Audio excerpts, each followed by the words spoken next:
Thank you. Hi, welcome everyone. So I'm Kees Hink. That's my colleague, Coen from the Kamp. We are colleagues for a long time, so sometimes we even Finish each other's sentences. exactly. That's it happens. It happens. You can still leave. You're here because you're interested in testing, and this talk is for people who have already some interest in it, and we'll just go show how to get started if you don't have much experience yet or you want to delve deeper. So, first, why do we test? We work for 4Digits, a company that works with like 12 developers now. We have different teams. The team people rotate very often. So when I turn over my project to Coen, I want to know that he can't break anything, because you don't want that to happen ever. So having tests is very important to us. We have done this for like many years now, and we've built up some experience that we think is worth sharing. So that's why we're here. We want to explain to you how anyone can write tests, and in a way that everybody can understand, which is also very important.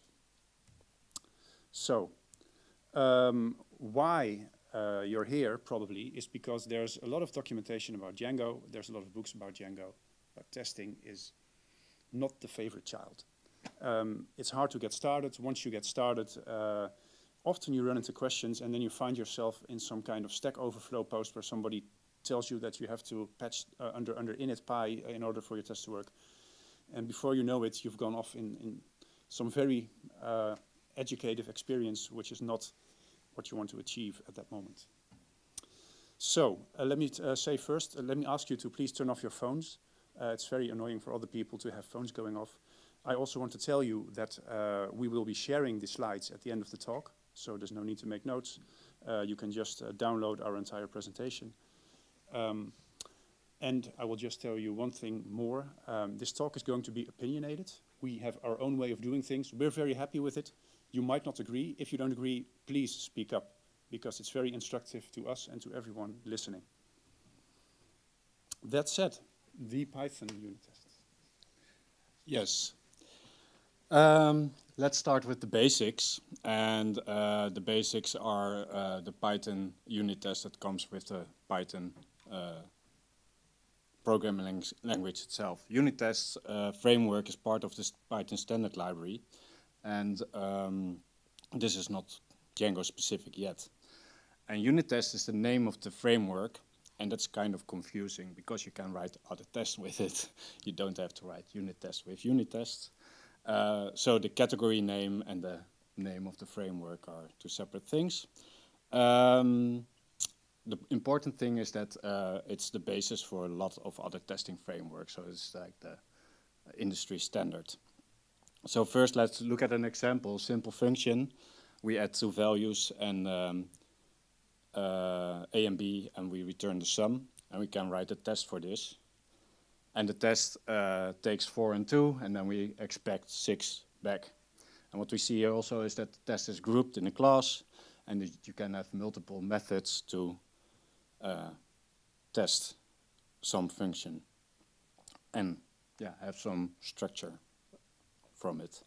If you run a test with Python -m unit test, then it does an auto-discovery of all your modules, test modules. Any file that starts with test under, the tests are loaded and executed. In this case, we have one test, it passed, and therefore we see a dot for a successful test. It also terminates with exit code null to tell that it was a success to the system. So if we have a failing test, here we add the same two numbers, but the function returns a wrong value. It tells you if the assertion error, and again we have the summary below with one failing test, and the test is marked as an F for fail. And this gives the exit code 1. So the termination code 0 and 1 tell your CI/CD pipeline to pass or fail. Another thing about these tests is that you have a setup and a teardown method, And in the setup method, you can construct some data or things that you need in the test. For example, in the setup, you can create a temporary directory. In your test, you can write to that directory. And then in the teardown, you can delete that directory and clean up behind you. Now, quickly go over to the Django, more Django-specific things is the Django test case. And this comes from the Django framework itself, but it extends the unit test. So Django uses the unit test framework under the hood. The Django test case classes are just a subclass of unit test. And if we look at the unit test, then we can see that we already have access to the database because we create a user here. So this test case has already set up a database for us and will roll back the database each time a test has run, giving you a fresh start. Test case does some other things for you. It sets up the database and tears it down again, but it also allows you to modify the Django settings, and it gives you some additional assertions. For example, if HTML is returned in a response, it can check if the HTML that you expect is equal to the HTML that you get. And yeah, that's not really obvious, but in HTML there can be white space and it will be the same output in your browser, so you don't want to check if the white space is correct. You just want to know that the complete structure that you get back is correct. And also like properties arguments, properties can switch places and then it's identical, so you don't want your test to fail if some property swaps. And the same is for XML and JSON and URLs. There are assertion methods for that. So here we test the view, and we use the test client for that. That also comes with the test case. So the client gets a specific URL and then asserts if the response is a 200 OK. In the same way, we can test if a specific user can do something similar. So we create the admin user with the Django ORM and then force login that user. And then we see if that user can request this URL. And we could also test that an anonymous user that is not forced logged in couldn't get here because it's a secret URL. So far we talked about Django unit test and testing tools. And no additional library, so this comes just with Django. And the Django tutorial part 5 is an excellent start if you want to dive into these concepts a little bit more. Django has another documentation page, and it's called Testing Tools. And this is also a link, so in the end we'll give you the slides, and you can just click to this page. And most topics about Django testing are covered here in depth. Kees, I think so. Yeah. So far we've mainly been talking about, exclusively been talking about Django. The tutorial is an excellent starting point, but soon you reach a point where you go like, I want to do this or that. How is it possible to do this in Django? So one thing that I like to talk about is the PyTest runner. You can run tests in two ways. You can run them with manage PyTest, or you can install PyTest and run PyTest, whatever your app is called. We like the PyTest runner better. First, it will also just run your Django test cases, no problem. But also it allows for a lot easier, in our opinion, syntax, both to write and to read tests. So that's why we like to show it. For one example, this is the test add written as a PyTest method. This is not a method, this is a function. It's not a method on a class, like the Django test case, it's just one method. A lot cleaner. Also, you will see I have assert and then the statement, which is a lot easier to read than self.assert equal. Let me compare it with the Django test case version and back. If you have a lot of code to test, this is not so easy on the eye. That's why we like PyTest. There are more benefits, like a very big plugin system. So there's a lot of packages that can easily plug into PyTest. For example, you can also test with for black compliance, for example, for code coverage. And the first plugin that we're going to discuss is the PyTest plugin that actually helps you with writing tests for Django. And that's called PyTest Django. It gives us Django-specific fixtures. What's a fixture? The thing that you see here between the brackets, the admin user here is a fixture. You get that from PyTest Django.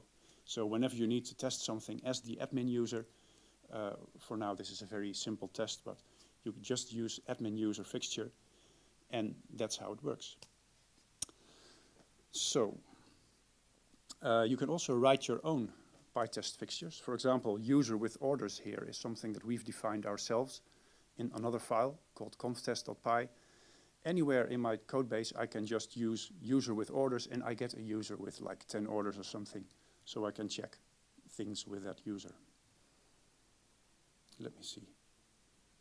PyTest has some nice options to just help you quickly run your tests, or maybe run the failing tests again to see if the problem was really fixed.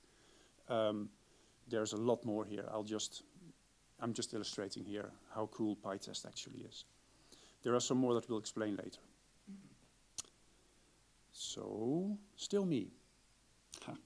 Another thing that we use extensively is Django web test.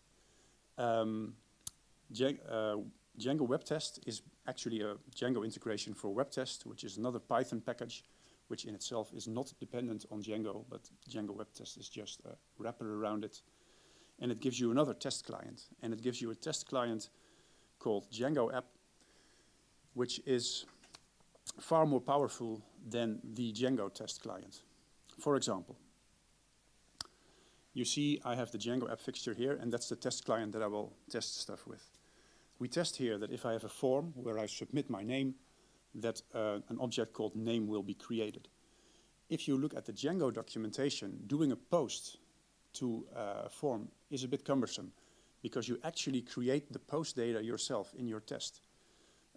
I've written a blog post about this some time ago. It's a lot of work to do. Whereas with Django app, you can just say, go to this page, get the pages form, fill in these fields, and submit it. It's almost like user interaction tests. Maybe you can't call it that because it doesn't do JavaScript and everything, but it does help you just submit a form, which is what you want.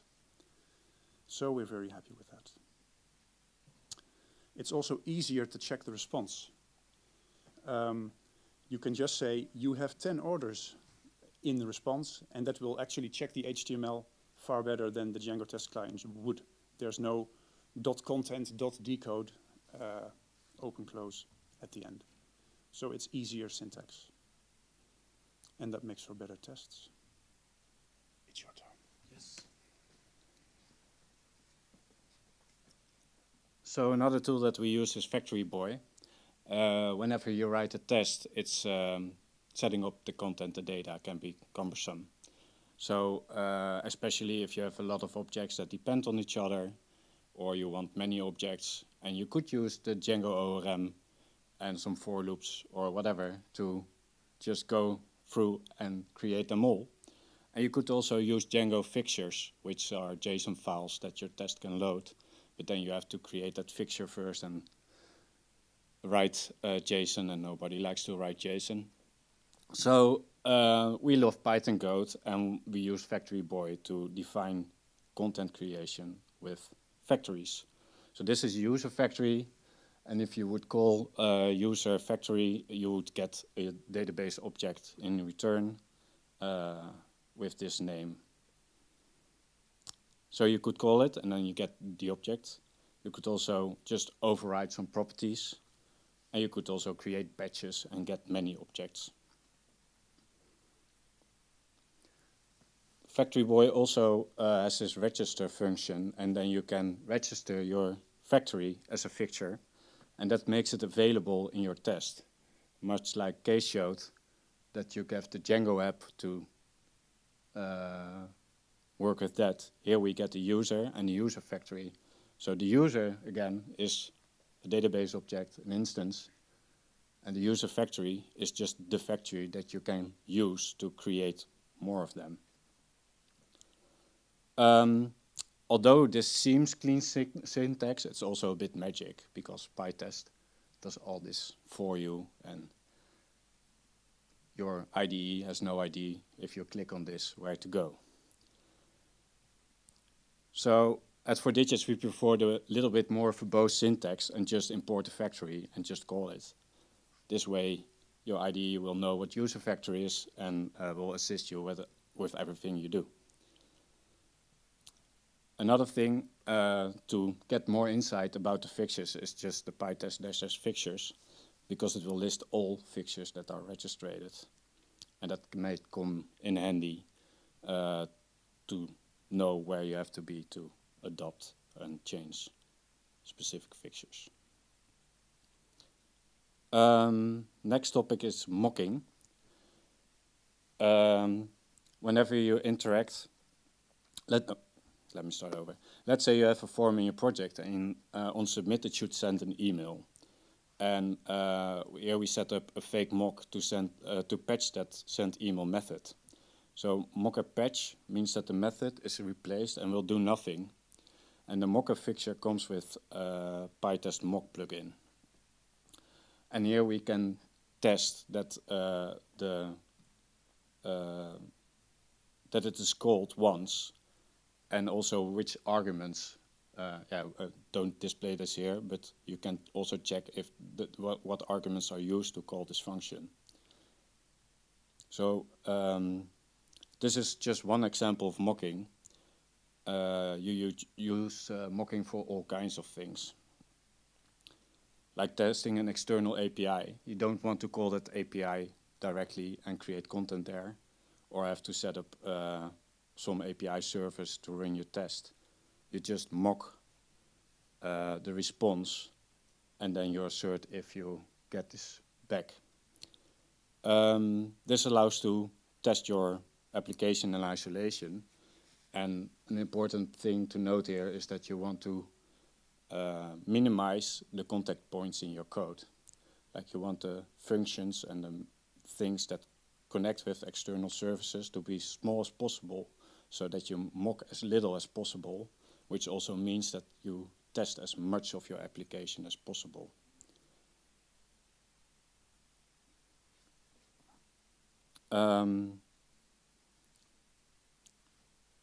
Is this yours? Yeah, maybe. I will step in here. So this is just expanding on the previous example. Like as we said, here we test. We've written a client, which we create with API client factory, and basically what we do here is we call our client with a certain method, and then we've mocked the response from the external API that we call. So how have we done that? So there's mocked responses there. That's a fixture that we created ourselves, and we created it using getSentry responses. So this is our conftest.py file. This is one way to do it. You can do a lot more in these fixtures by yourself, but basically it's very easy once you've set it up, of course, and that's why we mention it. You will probably have to invest some time setting it up, but after that, it's super cool that you can just test and never have to actually connect with any external server, just mock it, and you will be fine. So this is just expanding on the previous example, how we set this up. Is this still mine? I think this is mine. Yeah. So you might also have your own API client, which you want to test, right? It's actually a lot easier. You can just use the client and go post something there or get something there and get a response, except we recommend that you use the Django REST framework client. And that's the thing that we've created here in our fixture API client. I think I've shown below how to do that. This is our custom defined API client. In fact, this is a client that authenticates with a token. So when creating this client, we have to put that token in there, and then we can just use that client, as we've shown here, to do anything. So that's another handy trick. The Django REST framework client is very tailored towards testing APIs. It helps you with JSON parsing, for example. So when you're working with APIs, testing your own APIs, we recommend that you use Django REST framework. And then there's the subject of testing email. You have something that sends an email, for example, if a new order is submitted, an email is sent to someone. So this test is very simple. The mail outbox fixture is again a test fixture from PyTest Django, and it's actually the same as the standard Django core mail outbox. All these links will be in the speaker notes, which you can download. It's very easy to test mail as well. You can test the subject or the contents too. Running tests with varying data. So very often you have, like you want to have some translate function like we have here. We have in our custom translate function which translates this to that. And here we have only two values to translate, so it's very easy for us to test. Like we can write two different tests. But you don't want to write two different tests that do exactly the same. You only want to define some variables on top of your test. And then you can run your test. So this is exactly what that does. The value and expected result are parameters that are passed into the test method. And that's it. The assertion will use these values. And you can just easily, like it's especially handy if you have like 100 different inputs that you want to test with. So there's that. How long are we for time? Oh, 9 minutes. 4. Cool. When you write Django applications, one thing that you always worry about is the n+1 problem. And of course, you're all excellent coders, so you would never write anything that does 10 queries when you have one order and 20 queries when you have 2 orders, right? But the best way to actually check that is to write this test and test that it's actually the case. So if I go to the, what do we have here? An order list. If I go to the order list page, I want to do 20 queries. Exactly 20 queries. And this test will fail if you do more than 20. And you will, of course, parameterize this test, as we've shown in the previous example, to test with 0, 1, 2, and 3 orders. Well, maybe just 1, 2, and 3. And then you can say, okay, if there's one order, I want 20 queries. If there's 2 orders, I want 20 queries, etc. And it's not really a load test, but it helps to detect inefficient querying in your code in a very early phase. So, and then there's the going back in time, another very useful plugin. For example, if you want to test that if content expires, then it gets retracted or something, you can just install PyTest FreezeGun, another plugin for PyTest. This is actually a wrapper around FreezeGun, which is also usable by itself in Django test case if you want. But yeah, you can just test like, you can even shift your test date in the test. For example, I could put on the line after this one, I could say, okay, now we go to 2025 and then do something. This is yours. Yes. Next steps. So PyTest Cov is the next plugin, and coverage is just to see if all lines in your code are hit by tests. And to some, coverage is important. It at least helps you to identify where tests are lacking. And we configure it in such a way that in GitLab we can see it in the site with a red line. This race HTTP 404 is not hit by our tests. So it's immensely helpful when reviewing, like maybe the person who wrote the test for this should go back and check for if not tournament. And it's also important to run your test, and because writing tests alone isn't enough. So this is a very simple CI configuration for GitLab. And every time a pull request is made, we run the test. And when we merge the code to the main branch, we run the test again. We can run specific tests with the main K flag and then give a specific test or a wildcard and test specific tests that way. And feedback is very important when developing. So you want your test to fail fast, and you want also your test to run quickly. And yeah, premature optimization, something.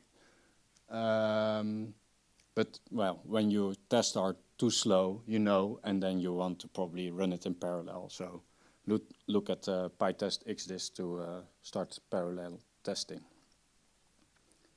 Rules of thumb. Rules of thumb. Yeah.